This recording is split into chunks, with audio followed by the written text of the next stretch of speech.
Good morning, good afternoon, good evening, wherever in the world you might be. I am Nicole BC, and you know everything.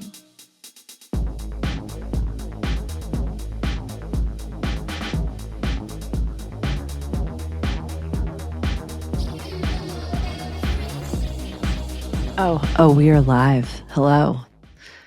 Sometimes the hardest part about this is doing my hair. I don't wash it that often. And I washed it today, and I don't want to dry it because I want to record these damn episodes. Anyhow, welcome to a day in the life of BZ. It's neat. It's really great. Every time I do wash my hair, though, people are always like, oh my God, what did you do? It's like I showered. It's pretty cool. Guess that doesn't happen often. Oh, actually, so funny that that's what we're talking about today, because this episode is all about proof over performance. If you listened to last week's, we talked about self-trust, about building it, about why choosing feels so limiting, why and how you can eat your cake and have it too. Eat your cake and have it, whatever that phrase is. I've said it too many times now. Okay. I've been in an experimentation over this for a couple months now because I realized I will only live a life where I can eat my fucking cake. Okay. Don't you be telling me I don't get to have my cake. I made this cake. I worked hard for this cake. I'm going to eat this cake. I'm going to eat it whenever I want, wherever I want.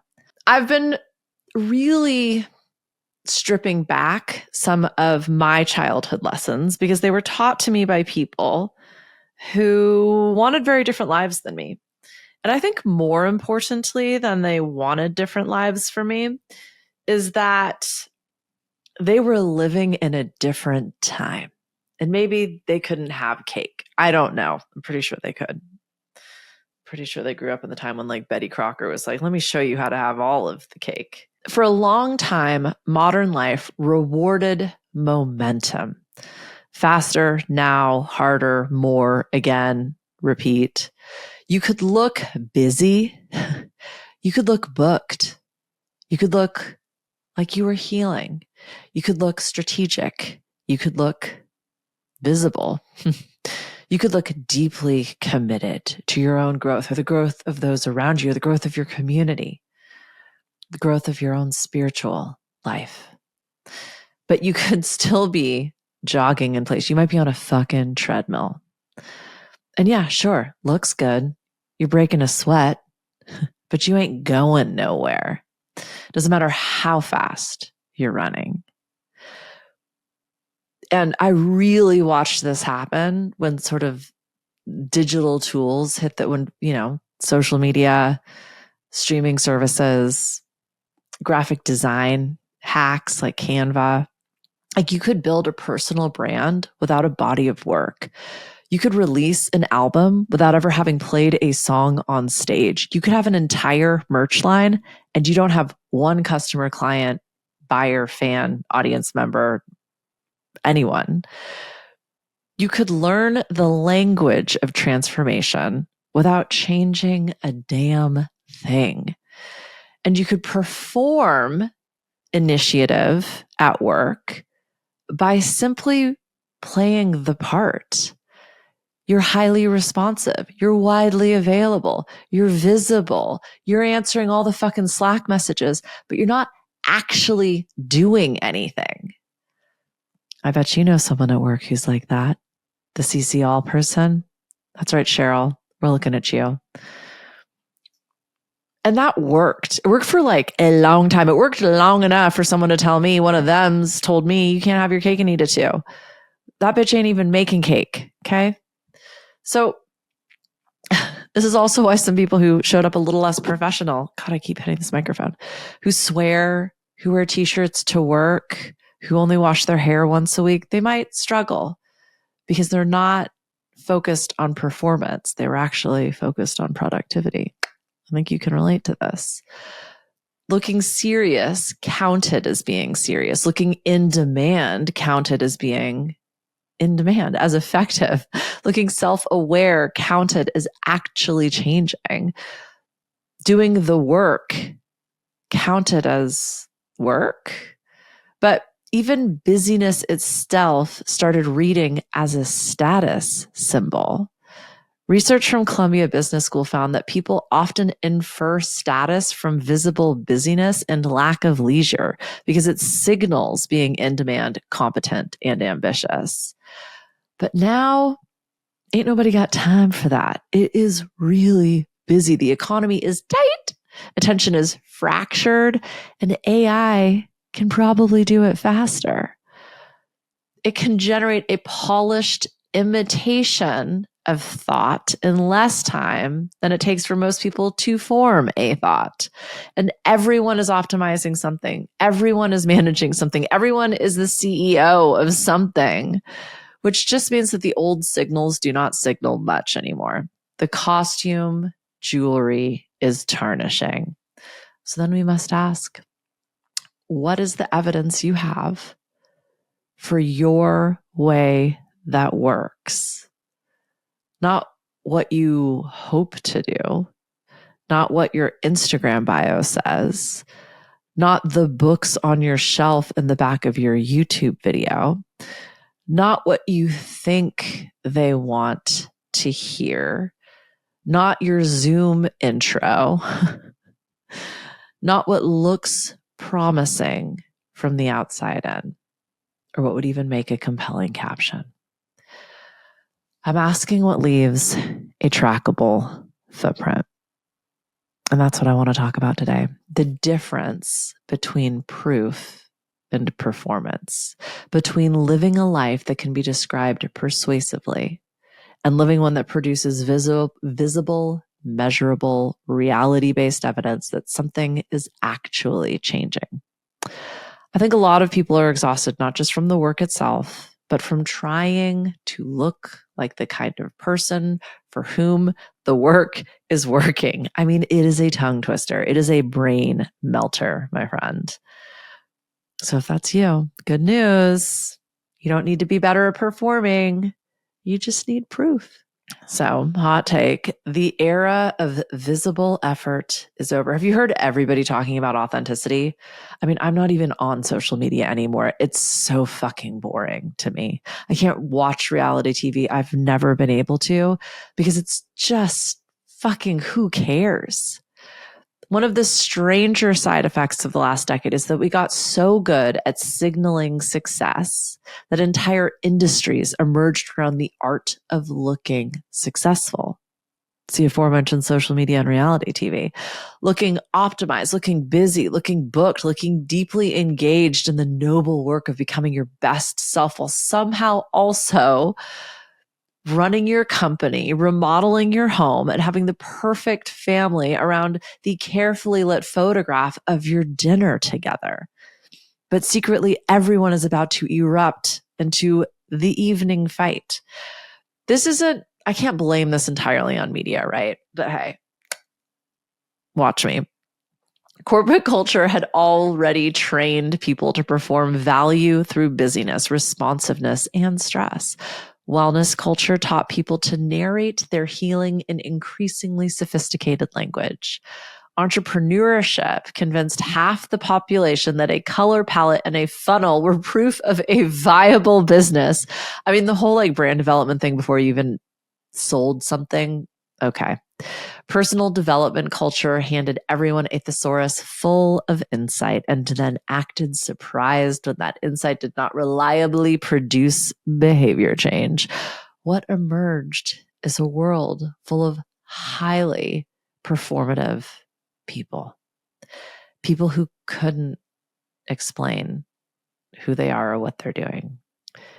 People who could describe their ambitions, name their pain, articulate their values, even talk about their nervous systems, but somehow not send the email, have the hard conversation, pick a price, break up with the relationship that no longer works, finish anything, protect that which matters most to them, or even move the money. Imagination is important. I mean, you know me. I think it is the fundamental. But we have to ask, what is it producing? I mean, even in a performance, when it's well done, when it feels real, it took a fuckload of work and so much more beyond just memorizing lines or set design. Identity is shifting, but what remains true forever and always is our behavior. It is the actions we take that culminate as this sense of who we are. Initiative matters. It's also evolving, but it's not obedience. It's not theater. Growth needs room to suck. Why? Because we learn in the mistakes. We need more reps. These are all the last few episodes, my friend. If you're wondering why I'm belaboring this point, it's to hook you.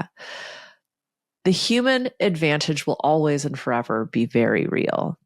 All of these things define us and define humanity. But the how is in our observable, patterned, effortful ways. Even pleasure and spaciousness and enoughness, all things I talk a lot about, they should produce cleaner work, steadier relationships, and desirable lives. But they're not just pretty, right? That's the turn. We are leaving an era. We're looking engaged, counted as momentum.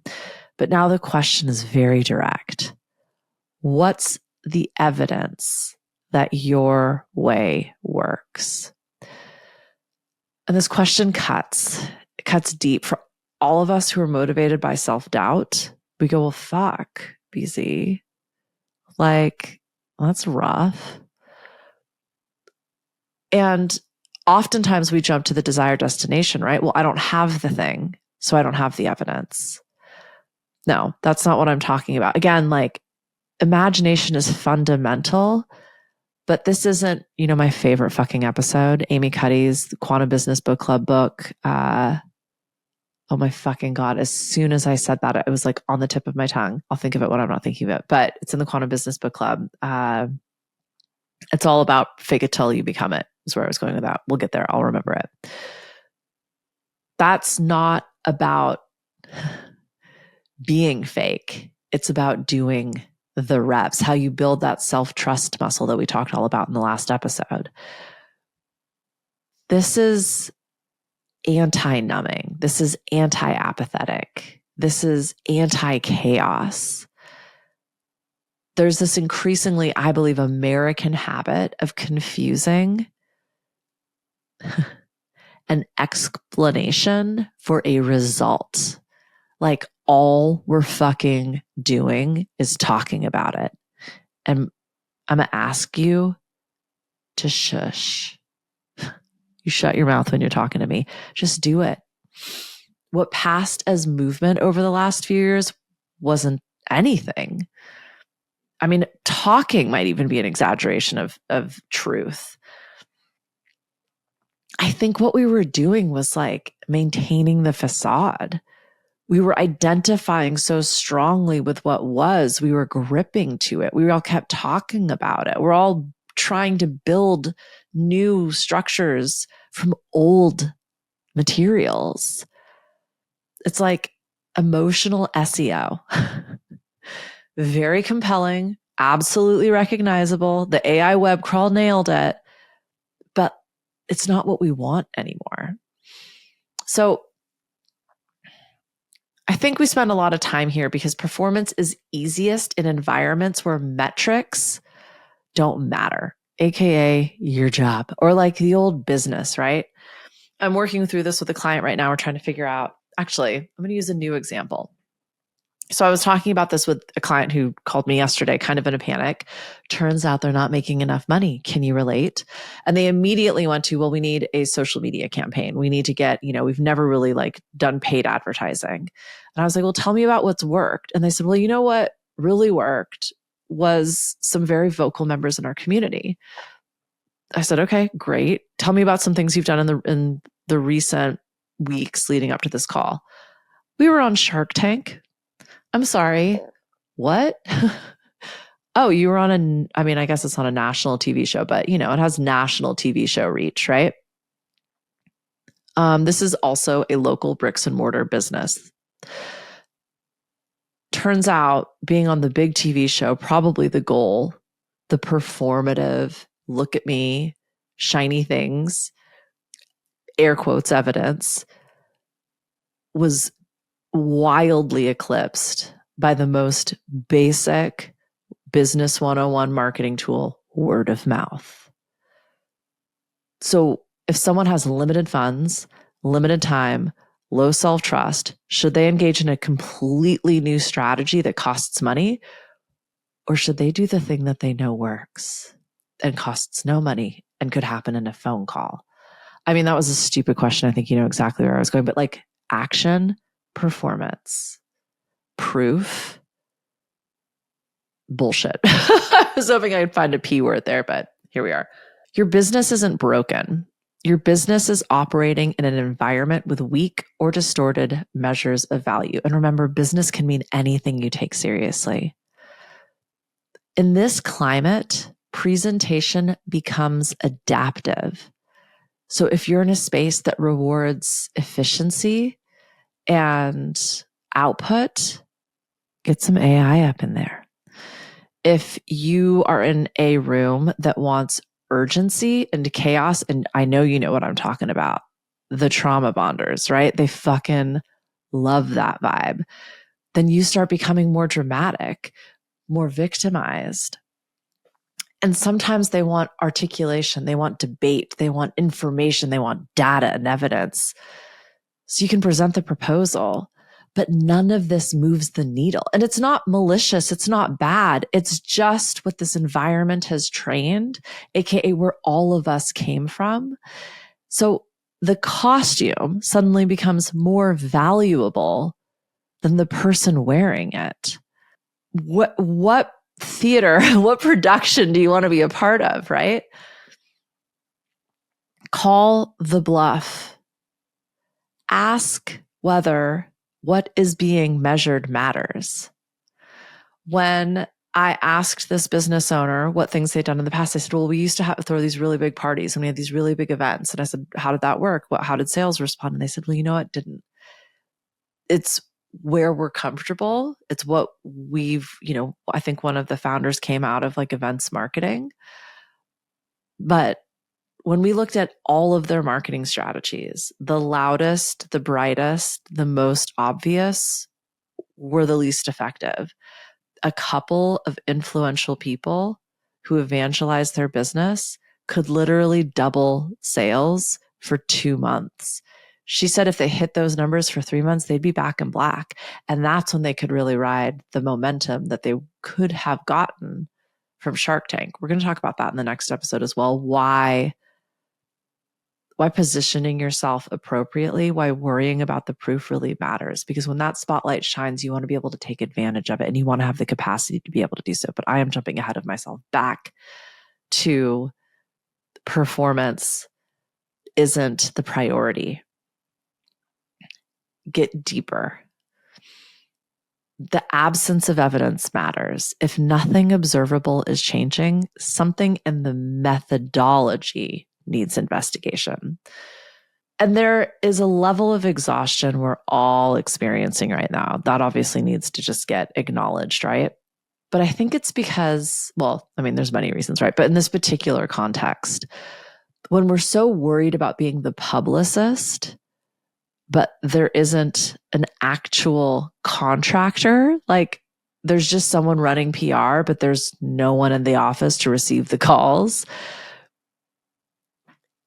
Nothing can get done. Like, again, we just keep chasing our tail. And what I find is it creates this doubt. It's like we're hosting a tour for a home we haven't finished renovations on to sell. We can paint the picture, but the buyer can't see it yet. And it's exhausting. It feels like all the work we're doing is for naught. And I think a lot of builders and businesses and believers and visionaries and creatives and trailblazers and rule breakers. Like we have been working so hard to create something that in this rapidly changing world, it may no longer hit the mark. And we don't want to do the investigation. We don't want to look at those numbers because they're scary. Like when I talked to this woman who owns this business, it's been around for years. They've got multiple locations. And I said, "Are you guys profitable right now?" And she goes, "No." And I said, "Girl, a lot of businesses aren't. That's okay. But let's talk about that." Because the reality is you don't have money for marketing. So what if we just take all of that off the table? And I think initially she was like gut punch, but 10 minutes later she was relieved and she could feel what we were talking about were doable strategies that have evidence of success instead of these make-believe strategies that might look really fancy. But I didn't ask this, but I wonder how much time and energy it took to get ready for Shark Tank. And for what? These divisive techniques without proof will wear you down. There is the labor of becoming for sure, but there is also the labor of making the becoming look like something it isn't. When labor produces a temporary reduction in discomfort, it keeps you from being seen in the ugly middle. It protects you from appearing behind, confused, amateur, uncertain, not ready. But like, we all feel like that. That's a part of growth. And when you hear people talk about like build in public, that's what they mean. There's something endearing about that stage. You know, there's something very real and authentic and galvanizing about admitting I'm in the struggle. And that's actually exactly what I offered this business owner. I said, you have evangelicals in your business. Sorry if that word's triggering for you. Someone out there went, ooh. What I mean is that you have got insane fans because what you do is completely different from anybody else in your space. Ask them, let them know in 3 months, we might not be open. You're one of our top customers. How can we work together? We'll throw you a party. I guess I said no events. This is just me shooting from the hip here. But I said, you as founders should be at the door with handmade fucking flyers that you give to every single one of your customers. She had a few different theories on why people weren't buying more and blah, blah, blah. So just assume that with this. But I said, there's a lot of things that can happen right now. If this is a Hail Mary, then you put your hands up, girl. And you host a revival. That's what I mean when I say performance is not proof. We live in a time when many people can describe their patterns with precision while continuing to engage in them in the exact same way. They have insight, they have context, they have compassionate self-understanding, they've named the dynamic, they've mapped it, they've done research around it, but they have done nothing different. Insight isn't useful unless it's integrated and acted upon. Understanding why the wiring is bad is different than replacing the wiring. That's why we're exhausted, is we're just looking at the problem from every different fucking angle. That is incredibly defeating. Just pick a solution and go. Sometimes the work has been interpretive rather than structural. You've been reading the blueprints, talking about the blueprints, identifying the original contractor, understanding why the house says bad wiring, blah, blah, blah, blah, blah. But at some point, you got to call the electrician. You know what I mean? So research shows performance pressure is associated with greater presenteeism, meaning people keep showing up visibly functional while the underlying condition worsens. So in plain English, that means that the performance of output starts outranking the health of the system producing it. This is why we're exhausted. The performance of output starts outranking the health of the system producing it. Does that sound familiar? Should I say it louder for those of you in the back? Consider how many institutions now reward signal over substance. They reward polish, responsiveness, vocabulary, emotional fluency, urgency, presentability, visibility, strategic theater. That's not nothing. Finish matters, presentation matters, communication matters. I am not advocating for a return to incompetence, but I will only be impressed when there is a foundational structure underneath the latest sass. This is why I keep coming back to these observable, tangible pieces of evidence. Again, like the human advantage is real. Discernment, context, care, creativity, relationships, taste, integrity, all matter. But if they do not show up in what you're doing and what you're building and what you're maintaining, protecting, delivering, repairing, or changing, then they are performance. They're fucking words. They are hashtags on your TikTok. The world we are moving into, especially with AI making polished language cheaper and more abundant, is going to be less impressed by any of the bullshit. If a machine can make it, everything shifts. What we're talking about is substantiation. Can you build trust? Can you make the call? Can you stay honest under pressure? Can you actually repair the rupture? Can you use your discernment? Can you create something unique? Can you turn your values into SOPs? Can you make your imagination produce a piece of evidence? Can you make your enoughness produce cleaner work instead of simply better branding? The problem is proof is far less glamorous than performance. That's why people avoid it. Performance gives you a feeling. Proof leaves a trail. Proof is pages written, pitches sent, conversations booked, episodes recorded, paid conversations, repeat clients, invoices sent, community events attended, hours protected for deep work, how much sleep, how much family time, how much quiet space defended, how many meaningful connections initiated, promises kept, fewer fires caused. Proof rarely feels profound in the moment.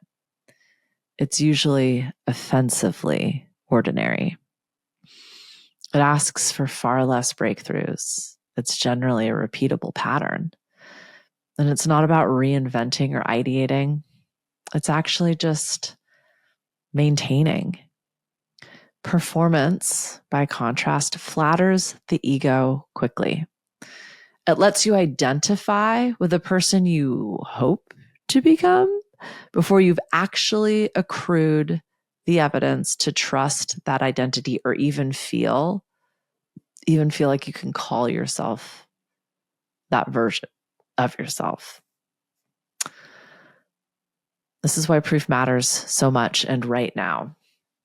Not because measurable outcomes are the only thing that counts, but because they interrupt self-deception. They tell the truth about whether your current way of operating is moving the needle. And I want to be clear, I'm not saying like measure everything and like this is all numbers based, right? But what I am asking is to pick a few things and observe them. Observe them for effectiveness or observe them for impact. Things that would generally tell you, is this working? Not what looks impressive, but what matters to you. There's a whole conversation to be had about picking a meaningful metric, and a million people have written about this. I don't think I'm going to actually get into it. And it's not very romantic. The truth is, when we monitor our steps, our 3 steps forward or 2 steps back, we've still made progress. That's what we're looking for. Bandura, his work on self-efficacy showed that mastery experiences are the strongest source of efficacy beliefs. Confidence grows most reliably from doing the thing and surviving contact with reality, not from thinking beautifully about it. Like, just get out there and do it. That's why reps matter, not because reps are morally superior, but because reps are how trust gets built. One of the things I think we've become incredibly enamored with are these shortcuts, these hacks. But a shortcut is rarely long. I was going to say long term. A shortcut externalizes our learning. You're generally copying somebody. You are cutting corners. And you're being rewarded for the quickness. But it's temporary. And it will not build trust in the same way that developing your own system and your own knowledge and your own experience can. So the question isn't, am I getting away with this? Have I hacked this?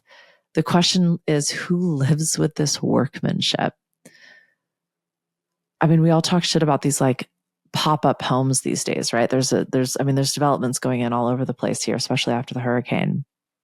And these houses are being built in like months when it's been raining the whole time. And it's like drywall and some framing. I mean, I wouldn't even lean against those walls, like let alone slam a door, right? Who wants to live inside that ticky-tacky house? Who wants to be the architect hired to build the second story when the original owner decides to build? Like, who has to deal with the leaks when they realize there was no sealant used in the entire roof? Like, there are moral implications to the quickness within which we've all felt like was reasonable to build with. That's what I mean by shortcuts. Proof is not just about proving yourself to yourself. It's about whether the things you build, promise, manage, or invite others into are safe. Whether you build systems that will hold, whether your words match the load they are carrying, whether your care is structural or decorative. A lot of adulting comes down to this. Not did you mean well, not did you think you understood, not even could you explain what's happening or the problem, but did you actually build something that is structurally sound, that is replicable, that is desirable, that is fucking safe? So I love to give you something to practice, right? Just pick one proof metric for you. And I would argue it's not even about the outcome. Like, let's go back to reps. How many times are you going to go to the gym? Go. How many conversations are you going to have in terms of business development? How many pages are you going to write in terms of your book? How many pitches are you going to send in terms of your manuscript? How many episodes are you going to record? How many paid conversations are you going to have? If talking is your job and pointing at me, what's that going to look like? 30% of your time? Repeat clients, new clients, community touches. So much of my work right now is community IRL. It's very challenging to pick a metric that matters. So that it's just me getting out there and participating and building and saying yes. And I think for a lot of us, actually quiet space. Are you taking that time in the morning, at night, and throughout your day when you start to feel that sense of urgency, like bubbling up? Pick one real footprint and then track each step. When you choose a metric that matters, performance gets much less useful. You can no longer ride on the emotional fumes of trying. You can no longer confuse being in process with producing change. The metric will tell the truth. It may not tell the whole truth, but it will tell an important truth, enough to expose whether your current methods deserve to continue getting your loyalty. And that's why this matters. If it's not working, just change the methodology, change this, change the map you were taking these steps on. But the part you want to avoid is rather than refine the explanation or the performance or the behavior, we avoid looking at what's really happening for fear of it showing us it's not working. But once we know that, we can change our direction. If the pages aren't getting written, maybe the identity of a writer needs a better method. If the conversations aren't getting booked, maybe you need a different business development strategy. If family time or personal time or quiet time or creative time isn't happening, your values may need to be revisited. If your community isn't growing or your spiritual practice or your social causes don't seem to be improving, care needs a better method. And this isn't punishment. You're not fucking up. This is simply calibration. There's something very freeing in finally submitting your life to a little reality check. Not all of it, just a part you're working on growing, that piece of the pie that's important to you, the thing you feel like you might be lacking. Wouldn't it make sense to prove to yourself you're adapting and changing and evolving rather than performing for who, for what, for why? I think one of the quiet revelations of being old is realizing that potential is a very crowded neighborhood. Intentions live there, insight lives there, identity lives there, talent, taste, beauty, immaculate bullet journals, 10-step frameworks, and many a podcaster. But none of them on their own keep the lights on. Proof does. Proof isn't glamorous. It's a pattern. It's a trackable step. It is evidence that the thing you say matters, and it's leaving some kind of mark on the real world. Your way, whatever your way is. I think this is why a lot of us just feel so cracked open and so exhausted. We can feel that like everything that was is coming to an end, and everything that looked like momentum slowed down or grinded to a halt. And no longer will performance carry you or carry them or carry us. What remains valuable is not the narration. It's the building. That's why we're here. That's why we are actually on the precipice of probably some of the greatest opportunities in our entire lives. It doesn't matter where you are in your life, because you've always been invested in your work. You've recognized the value of your relationships. You've built truth into every structure. You wouldn't be listening to this if you were worried about uninhabitable systems. You want more evidence that your values are on the ground and running. So a lot of what people call stuck is not always a lack of talent or vision or desire or discipline or passion. I think these are all things I've definitely struggled with in the last couple of years. But I think a lot of us feel stuck because we're over-identifying with this old story. We knew exactly who we were. We spent a lot of time in that introspection. We could explain the patterns in detail. We have therapy speak, right? But like nothing observable was changing. But here's the thing, everything just changed. So all of that learning wasn't the proof. Integrate it and apply it now. Knowing why the wiring is bad does not mean that the wiring has been replaced. We have that opportunity now. So the good news is all of that performative bullshit you've been rallying against your entire life doesn't matter anymore. The proof is in the pudding and the cake. The proof is in the cake. Eat it too. So you don't need to worry about your status signal. Just worry about transmitting the fucking radio and make sure you're tuned into the right band so that you're listening to the shit you want to listen to. You're sending out the signals to the people who want to listen to you. The life you want is usually built in the least cinematic part of your process, not in the breakthroughs, not in the declarations, not in the wins, not in the day you finally say the thing out loud with your whole chest and a fresh notebook and a broken heart.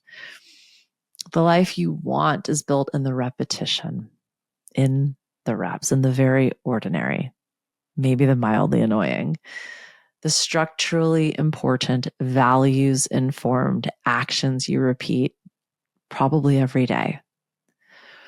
And this is where people lose interest because repetition doesn't flatter our ego.